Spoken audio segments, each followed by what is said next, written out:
light, the light of early morning, the light of Holland.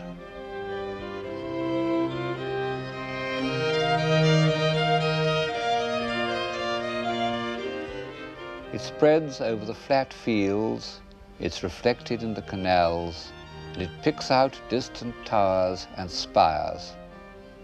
This was the inspiration of the first great school of landscape, one might almost say skyscape painting.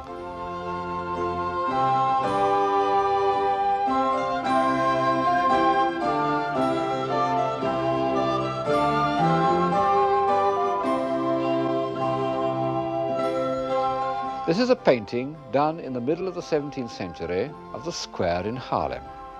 You can see it's an old painting because of the clothes the people are wearing, but I can walk into this picture, or rather, into the square.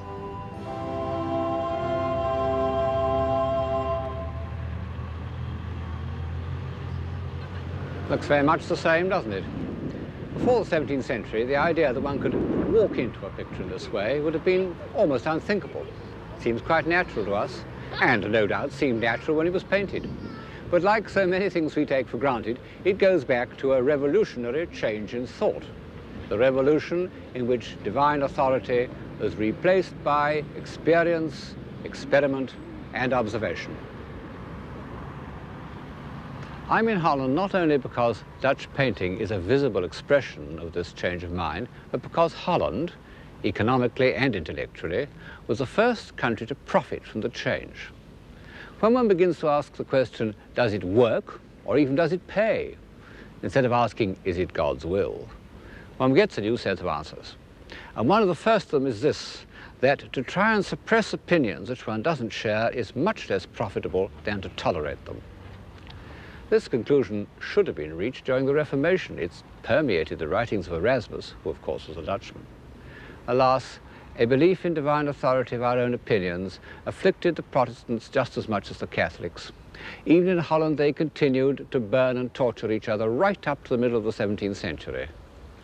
And the Jews, who in Amsterdam were at last exempt from persecution by the Christians, the Jews began to persecute each other too. Still, when all this is said, the spirit of Holland in the early 17th century was remarkably tolerant. And one proof is that nearly all the great books which revolutionized thought were first printed in Holland. What sort of a society was it that allowed these intellectual time bombs to be set off in its midst?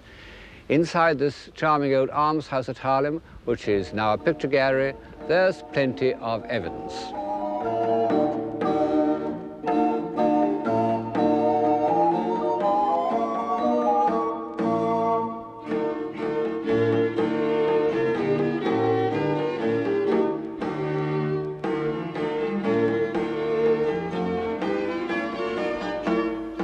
We know more about what the 17th century Dutch looked like than we do about any other society, except perhaps the first century Romans. Each individual wanted posterity to see exactly what he was like, even if he was a member of a corporate group.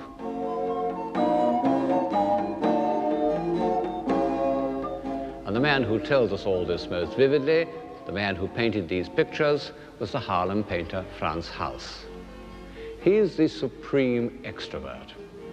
I used to find his works, all except the last, revoltingly cheerful and odiously skillful. Now I love their unthinking conviviality, and I value skill more highly than I did. But I'll admit that his sitters don't look like representatives of a new philosophy. But out of these all too numerous group portraits of early 17th century Holland, something does emerge which has a bearing on civilization. These are individuals who are prepared to join in a corporate effort for the public good.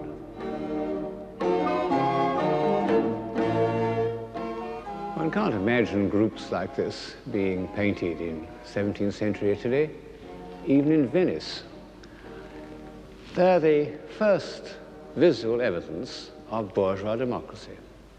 Dreadful words, so debased by propaganda that I hesitate to use them. And yet, in the context of civilization, they really have a meaning.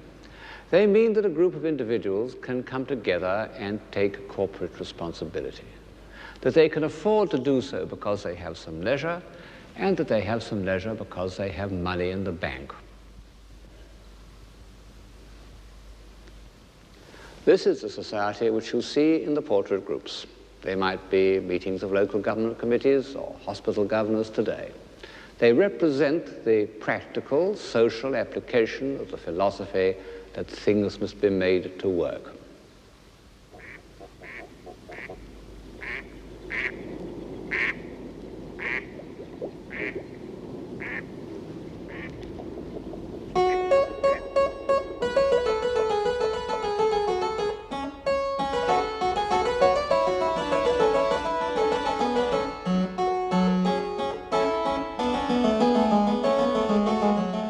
Amsterdam was the first centre of bourgeois capitalism.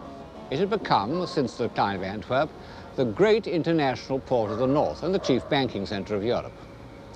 Drifting through its leafy canals, lined with admirable houses, one may speculate on the economic system that produced this dignified, comfortable, harmonious architecture.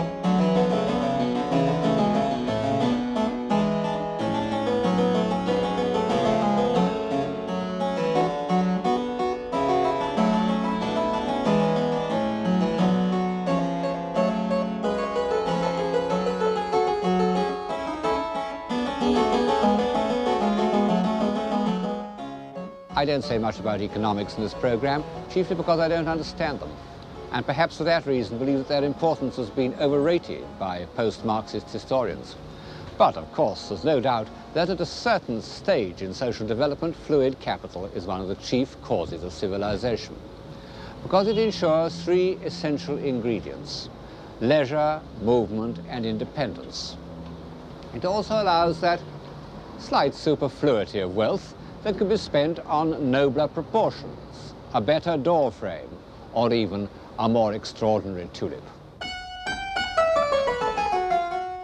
Please allow me 2 minutes digression on the subject of tulips, because it really is rather touching that the first classic example of boom and slump in capitalist economy should have been not sugar, nor railways, nor oil, but tulips. It shows how the 17th century Dutch combined their two chief enthusiasms, scientific investigation and visual delight. The first tulip had been imported from Turkey in the 16th century, but it was a professor of botany at Leiden, the first botanic garden of the north, who discovered its attribute of unpredictable variation, which made it such an exciting gamble.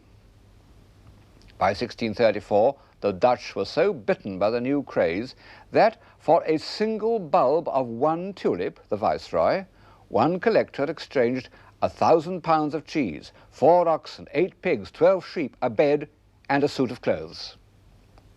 When the bottom fell out of the tulip market in 1637, the Dutch economy was shaken.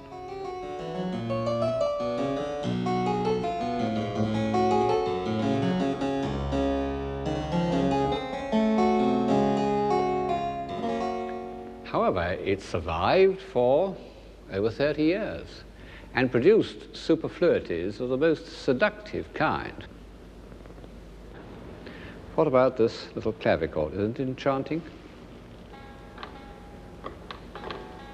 Better to look at than to listen to, I'm afraid.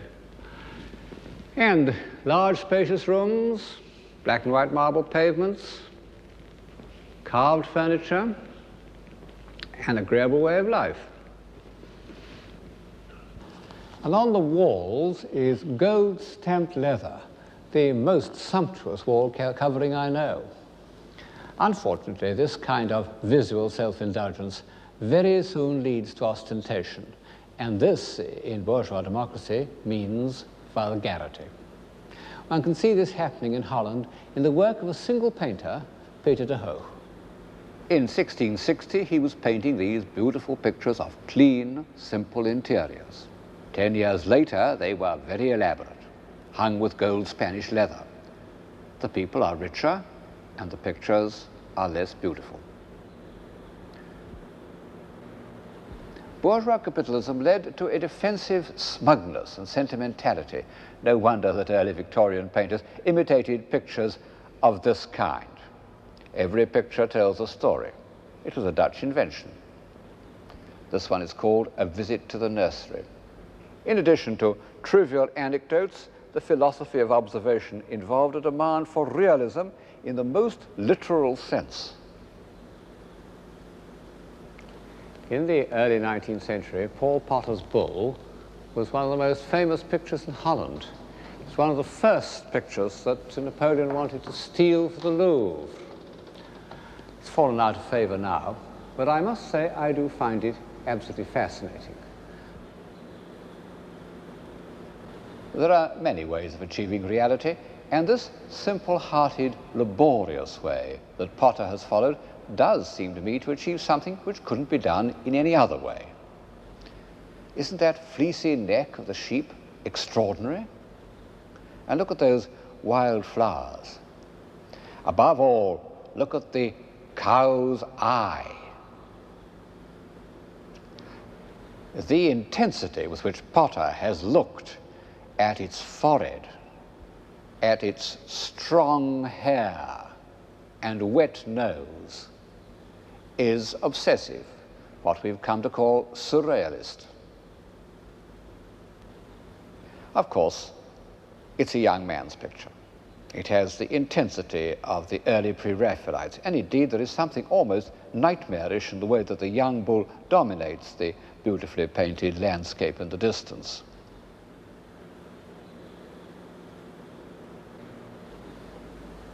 However, one must admit that bourgeois sentiment and realism can produce the most deplorable kind of art.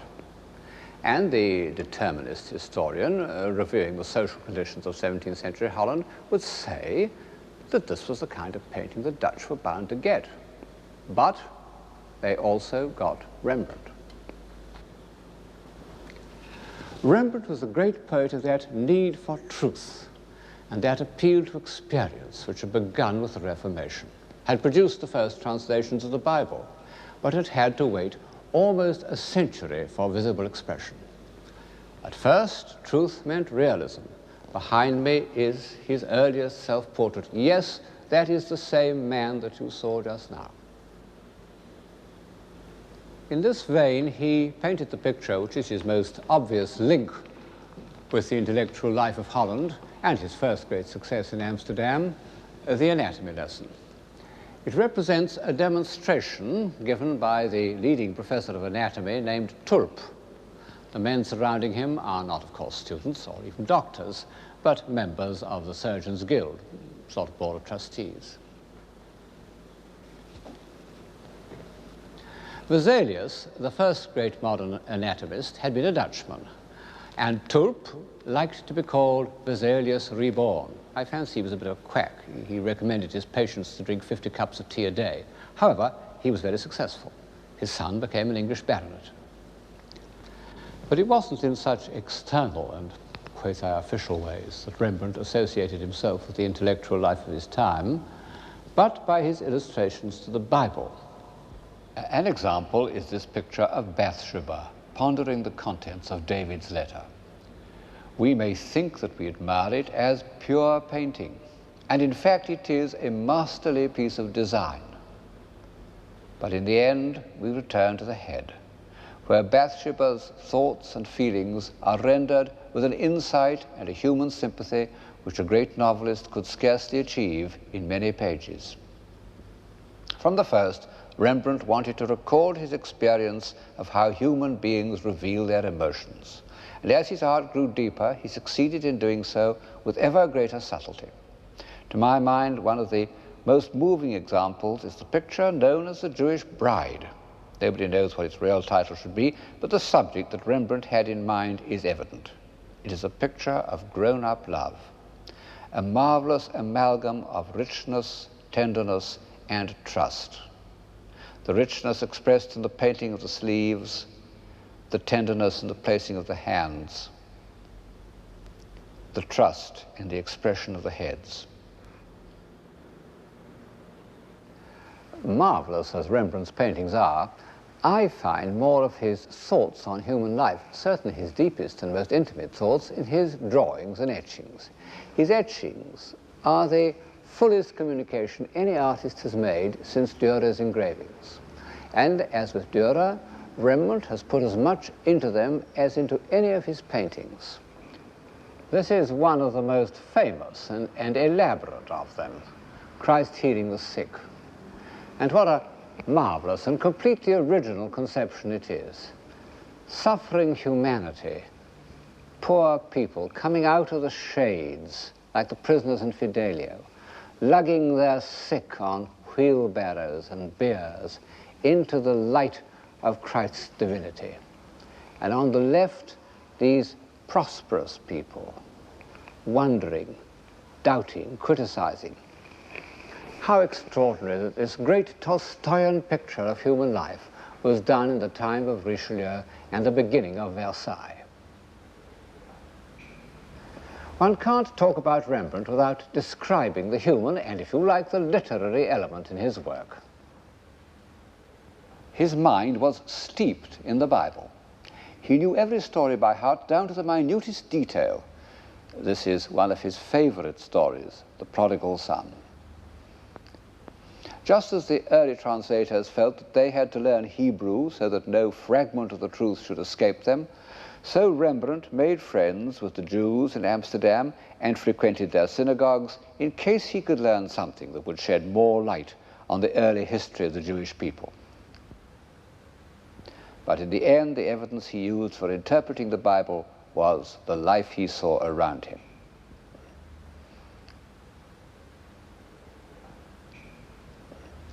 In his drawings and etchings, one often doesn't know if he is recording an observation or illustrating the scriptures. So much had the two experiences grown together in his mind. Did Rembrandt wish to illustrate St. Peter at prayer before the raising of Tabitha, or had he seen a pious old neighbor whose attitude of devotion touched his heart and reminded him of the Acts of the Apostles? Sometimes his interpretation of human life in Christian terms leads him to depict subjects that hardly exist in the Bible, but that he felt convinced must have existed. An example is this etching of Christ preaching the forgiveness of sins. It's a classical composition. In fact, it's based upon two famous Raphaels, which Rembrandt had completely assimilated. But how different is this small congregation from Raphael's ideal human specimens? They are, as you see, a very mixed lot. Some thoughtful, some half-hearted, some concerned only with keeping warm or keeping awake.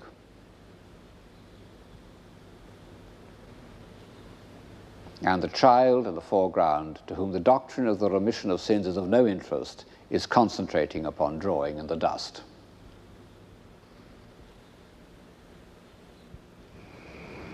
Rembrandt reinterpreted the Bible in the light of human experience, but it's an emotional response based on a belief in revealed truth. The greatest of his contemporaries were looking for a different kind of truth, a truth that could be established by intellectual, not emotional means.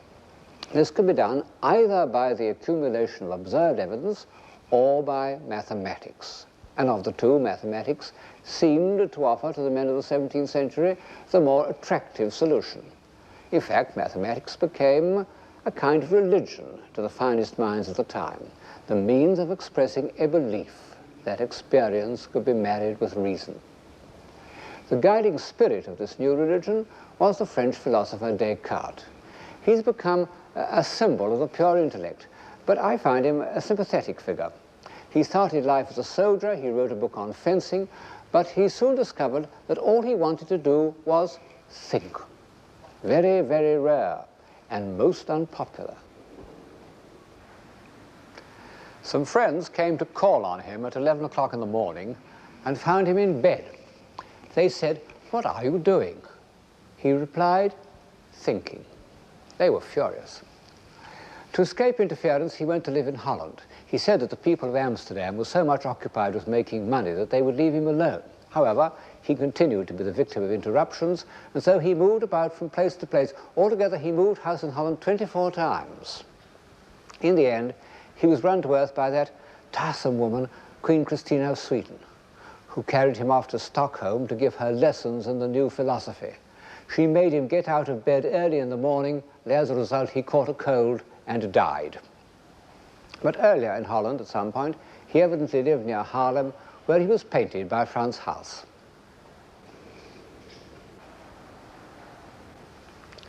He examined everything rather as Leonardo da Vinci had done: the fetus, the refraction of light, whirlpools, all the Leonardo subjects.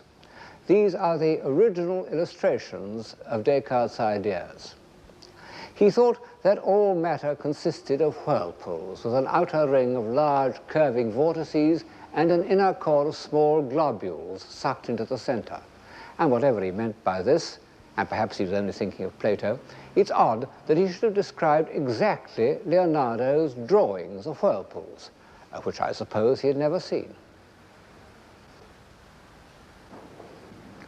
But in contrast to Leonardo's restless, insatiate curiosity, Descartes had, almost to excess, the French tidy-mindedness.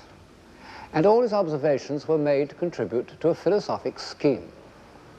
It was based on absolute skepticism, the inheritance of Montaigne's summing up, que sais-je, what do I know?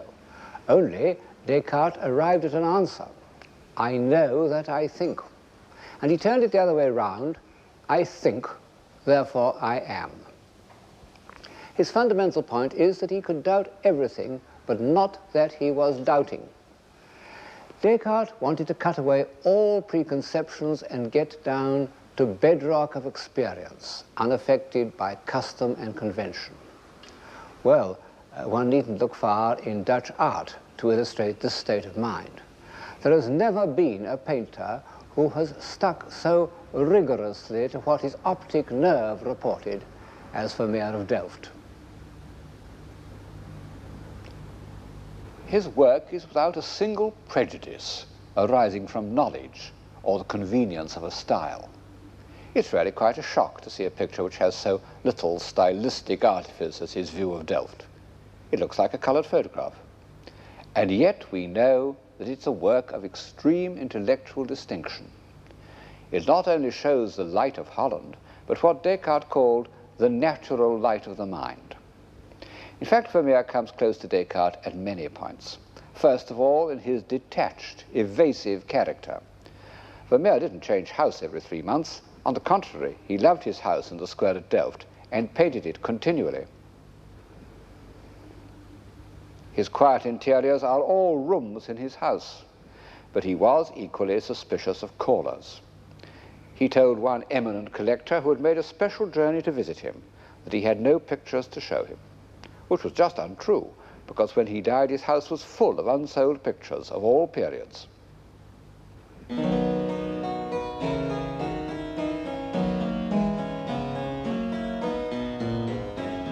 All that he wanted was tranquility in order to enjoy fine discrimination.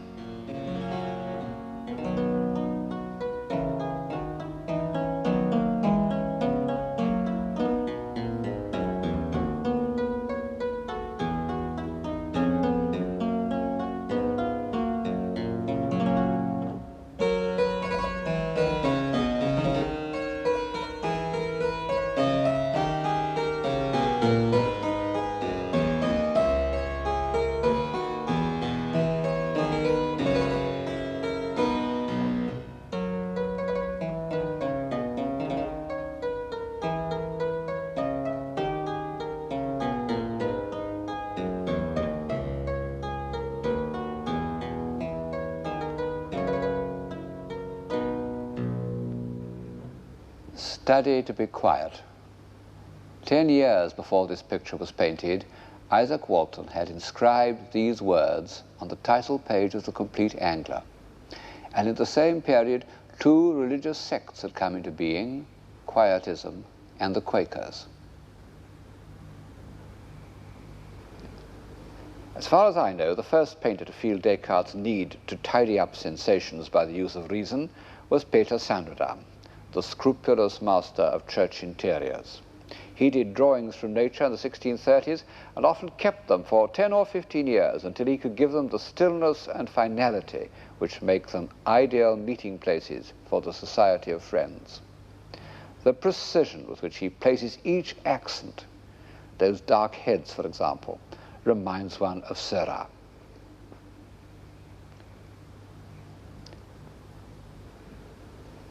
In a picture like this, the balance is tilted towards reason rather than experience. Vermeer manages to preserve an air of complete naturalism. Yet what a masterpiece of abstract design he creates out of frames and windows and musical instruments. One is reminded of the most severely intellectual of modern painters, his compatriot Mondrian. Are Vermeer's intervals and proportions the result of calculation, or did he discover them intuitively? No good asking such questions. Vermeer had a genius for evasion. But as soon as one mentions Mondrian, one remembers that one of Vermeer's characteristics separates him entirely from abstract modern painting: his passion for light. It's in this, more than anything else, that he links up with the other great men of his time. All the chief exponents of civilization, from Dante to Goethe, have been obsessed by light. One could take it as the supreme symbol of civilization. But in the 17th century, light passed through a crucial stage. The perfection of the lens was giving it new range and power.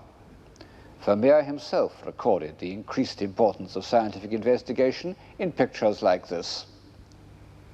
He used the utmost ingenuity to make us feel the movement of light. He loved to show it passing over a white wall, and then, as if to make its progress more comprehensible, passing over a slightly crinkled map. At least 4 of these maps appear in his pictures, and apart from their pleasantly light-transmitting surfaces, they remind us that the Dutch were the great cartographers of the age.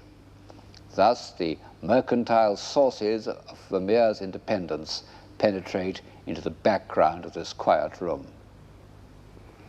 In his determination to record exactly what he saw, Vermeer didn't at all despise those mechanical devices of which his century was so proud.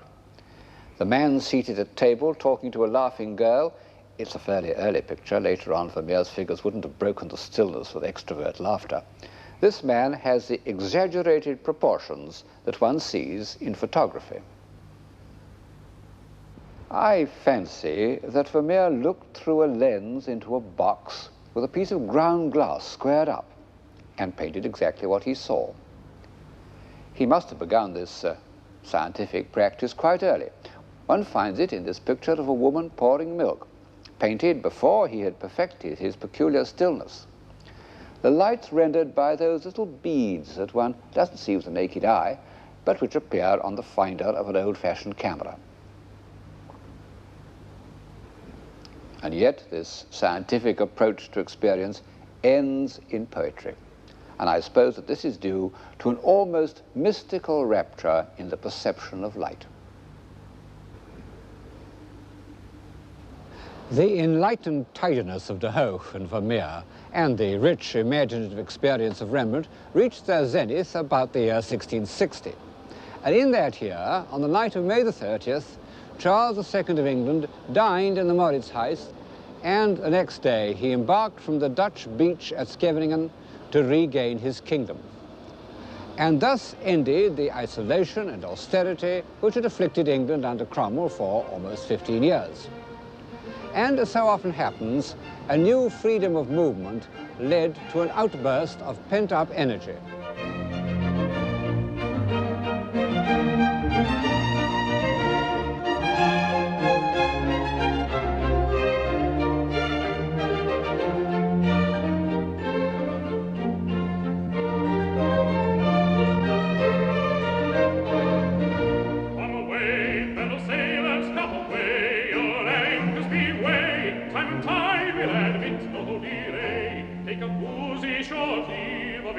winds on the shore, and silence their mourning with vows of returning, but never intending to visit them more.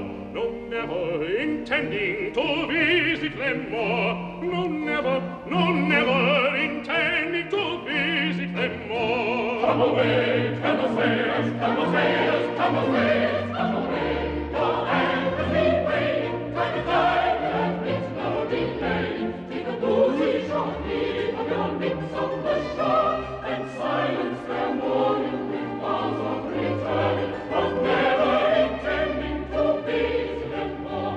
No, never intending to visit them more. No, never intending to visit them more. There are usually men of genius waiting for these moments of expansion, like ships waiting for a breeze. And on this occasion there was in England the brilliant group of natural philosophers who were to form the Royal Society. Christopher Wren, the young geometer who at that date was a professor of astronomy. Robert Boyle, who used always to be described as the son of the Earl of Cork and the father of chemistry. Halley, the discoverer of comets. And towering above all these remarkable scientists was Newton, one of the 3 or 4 Englishmen whose fame has transcended all national boundaries.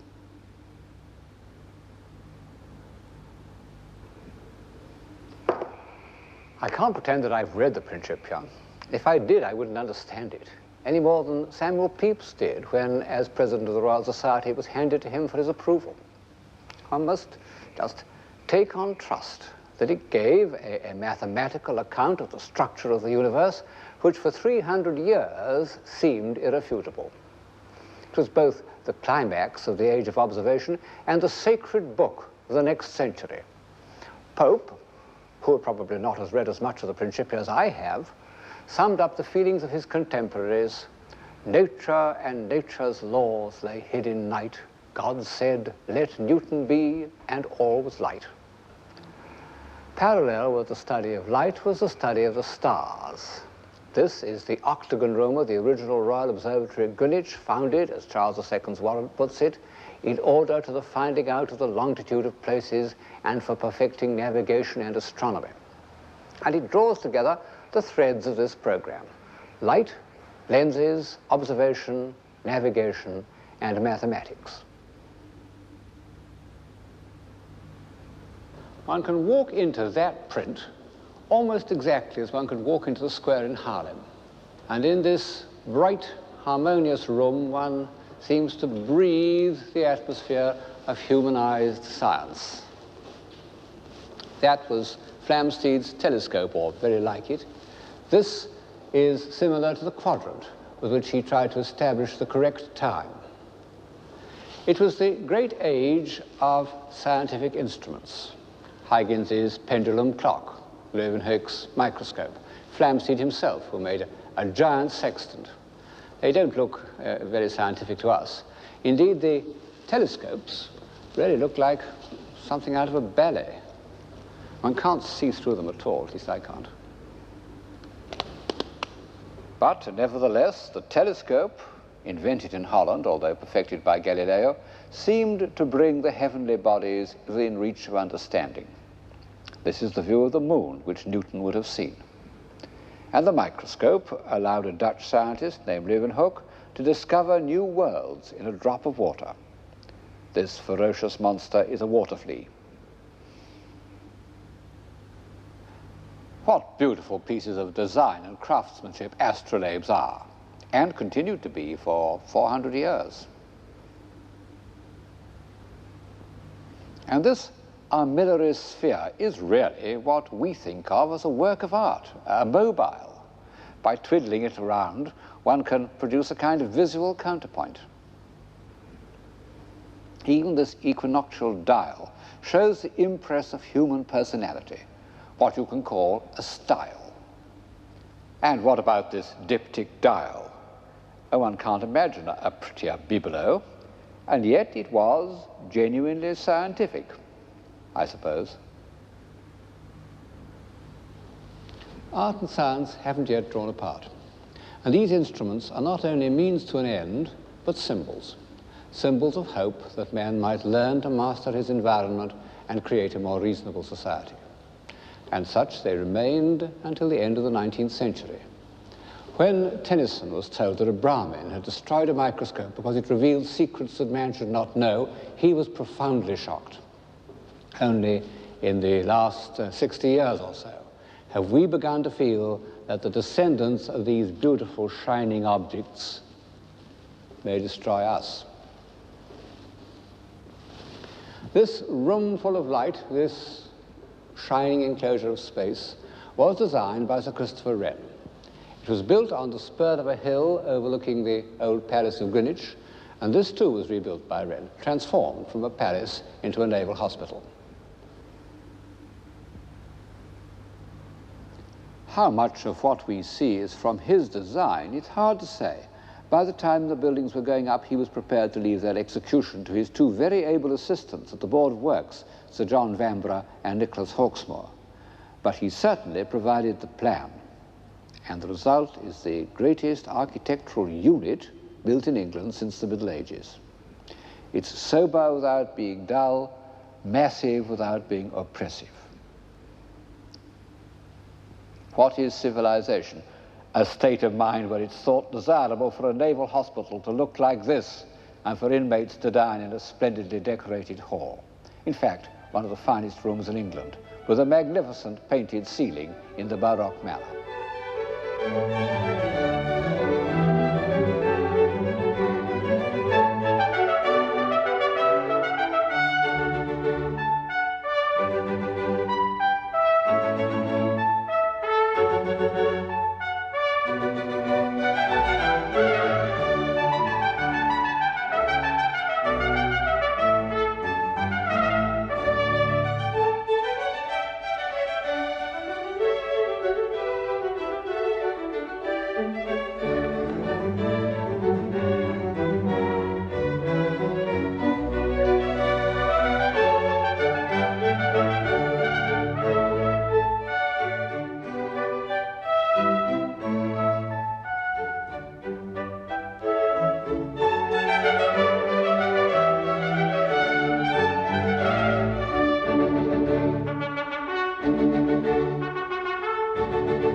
By the time this building was completed, Wren had long been the most famous architect in England.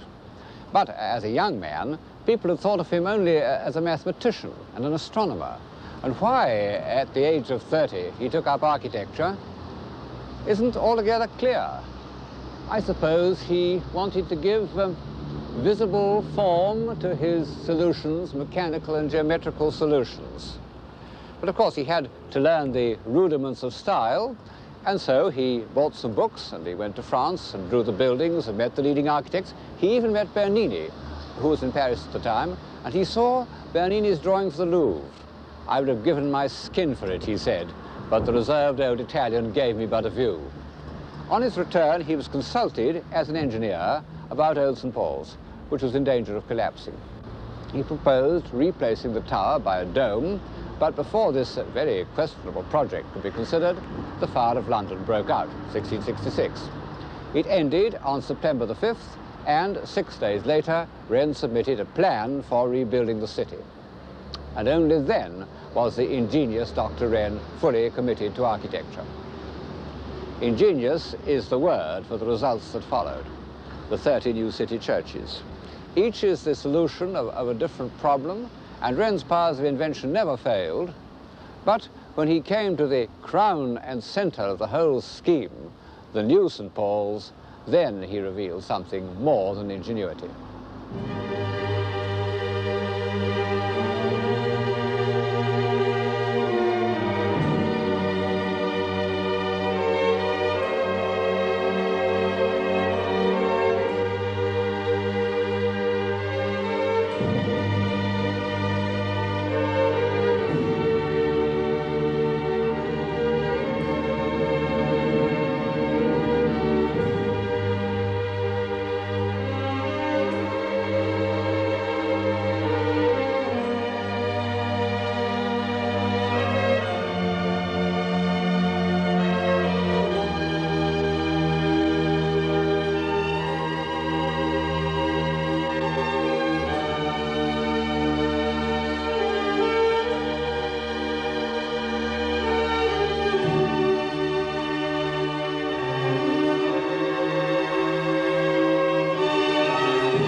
Wren's buildings show us that mathematics, measurement, observation, all that goes to make up the philosophy of science, wasn't hostile to architecture nor to music, because this was the age of one of the greatest English composers, William Purcell, whose noble strains have accompanied our inspection of Wren's buildings.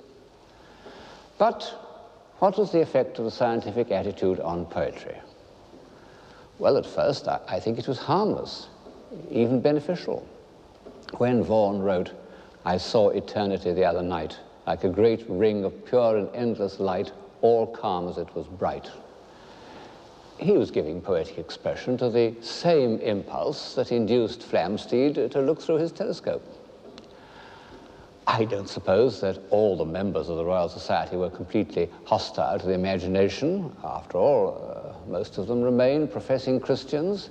In fact, Newton spent, we would say wasted, a lot of his time on biblical studies. And they continued to use a celestial globe in which the constellations were grouped in the form of men and animals. They continued to accept the kind of personifications that one gets on the ceiling of the painted hall, on which gods and goddesses associate with Flamsteed, the Astronomer Royal.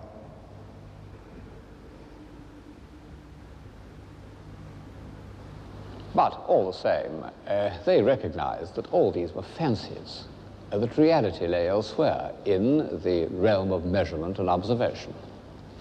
A rather ridiculous character called Spratt, who wrote a history of the Royal Society, published the same year as Milton's Paradise Lost, said, "Poetry is the parent of superstition." And so began that division between scientific truth and the imagination, which was to kill poetic drama and give a slight feeling of artificiality to all poetry during the next 100 years. However, there was a compensation, the emergence of a clear, workable prose. It was a tool of the new philosophy, almost as much as Stevens's decimal system was a tool of the new mathematics. And this was particularly true of France. For about 300 years, French prose was the form in which the European intelligence shaped and communicated its thoughts about history, diplomacy, definition, criticism, human relationships, everything really, except metaphysics. It's arguable that the non-existence of a clear, concrete German prose has been one of the chief disasters of European civilization. There's no doubt that in its first glorious century, the appeal to experience achieved a triumph for the Western mind. Between Descartes and Newton, Western man created those instruments of thought that set him apart from the other peoples of the world. And if you look at the average 19th century historian, a man like Buckle, you'll find that to him, European civilization seems almost to begin with this achievement. The strange thing is that none of these writers, except perhaps Ruskin, seem to notice that the triumph of rational philosophy had resulted in a new form of barbarism. If I look beyond the order of Wren's Naval Hospital, I see stretching as far as the eye can reach the squalid disorder of industrial society. It's grown up as a result of the same conditions that allowed the Dutch to build their beautiful towns and support their painters and print the works of philosophers. Fluid capital, a free economy, a flow of exports and imports, and its lack of interference, a belief in cause and effect. Well, every civilization seems to have its nemesis, not only because the first bright impulses become tarnished by greed and laziness, but because of unpredictables. And in this case, the unpredictable was the growth of population. The greedy became greedier, the ignorant lost touch with traditional skills, and the light of experience narrowed its beam so that a grand design like Greenwich became simply a waste of money.